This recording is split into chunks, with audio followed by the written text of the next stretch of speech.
నిన్న రాత్రి పవన్ కళ్యాణ్‌కి ఫోన్ చేసి విడుదల రజని ఏం మాట్లాడిందో తెలిస్తే షాక్ అయితారు. పవర్ స్టార్ పవన్ కళ్యాణ్‌కి ఫోన్ చేసిన విడుదల రజని ఏం మాట్లాడిందంటే, పవన్ కళ్యాణ్ జనసేన పార్టీలకి సంబంధించిన విషయాల్లో ఏ రకంగా జరుగుతుందనేది అర్థం కాకుండా ఉంది. వీటికి సంబంధించిన విషయాలు మరివి ఎంతో వైరల్ అవుతోంది. అలాగే అభిమానులు కూడా వీటికి సంబంధించిన విషయాలు తెలుసుకొని ఒక్కసారిగా అయితే షాక్‌లో ఉన్నారు. ప్రస్తుతం సోషల్ మీడియాలో సైతం ఈ విషయాలు ఎంతో సెన్సేషనల్‌గా మారుతోంది. పవర్ స్టార్ పవన్ కళ్యాణ్ జనసేనానిగా మారి ఇప్పుడు ఎంతో దూకుడుగా వెళ్తున్నటువంటి తరుణంలో ఎలాగైనా విజయం సాధించాలని గట్టిగా ప్రయత్నిస్తూ ఉన్నారు.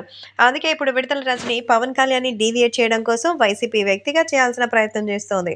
చంద్రబాబు నాయుడుతో ఉంటే పదవి కాంక్షలకి సంబంధించిన విషయంలో మర్చిపోవాలని, చంద్రబాబు ఏ రకంగానూ ఎవరికీ సపోర్ట్ చేయరని, రాజకీయంగా మీరెన్నో చేస్తుంటే దాన్ని ఖచ్చితంగా పూర్తిగా నాశనం చేసే వరకు ఆయన ఊరుకోరంటూ ఇప్పుడు విడుదల రజని చెప్తోంది. సో విడుదల రజని చెప్పిన దాని ప్రకారం తెలుగుదేశం పార్టీ అధినేత చంద్రబాబు నాయుడు మన పవన్ కళ్యాణ్‌కి సీట్ల సర్దుబాట్ల విషయంలో ఏ రకంగా సానుకూలమైన స్పందన ఇవ్వరని చెప్తోంది. సో నిజంగానే పవన్ కళ్యాణ్ ఈ విషయం పట్ల ఎలాంటి ఆలోచన చేస్తారు?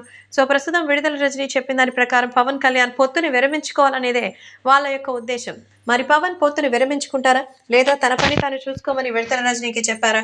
మొత్తానికి ఫోన్ చేసి ఈ విషయం గురించి క్లారిటీగా పవన్ కళ్యాణ్‌తో చెప్పారట విడుదల రజని.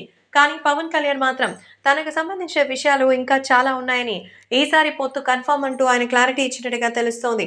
కాబట్టి విడుదల రజని పవన్ కళ్యాణ్‌ని తెలుగుదేశం పార్టీ నుంచి దూరం చేసి, మళ్ళీ ఆయనకి సంబంధించిన విషయంలో ఏ రకంగానూ జనాల్లోకి తీసుకురాకుండా చేయాలన్న మాస్టర్ ప్లాన్ అని తెలుస్తోంది.